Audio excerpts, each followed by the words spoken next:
It's Your Lucky Day, na pamalit sa It's Showtime. Kasado na sa Sabado.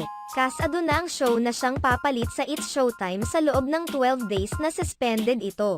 Magsisimula na ngayon Sabado, October 14, 2023 ang ibinigay na 12 days erang suspension ng It's Showtime.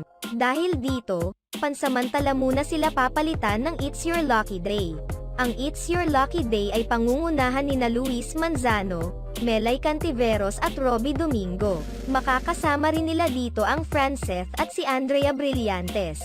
Ang It's Your Lucky Day ang pinakabagong noontime show na maghahatid saya at papremyo sa madlang people habang suspendido pa ang It's Showtime. Mapapanood ito sa iba't ibang mga kapamilya platforms maliban sa GTV dahil hindi pa kumpirmado kung ipapalabas rin ba nila ang pamalit ng It's Showtime.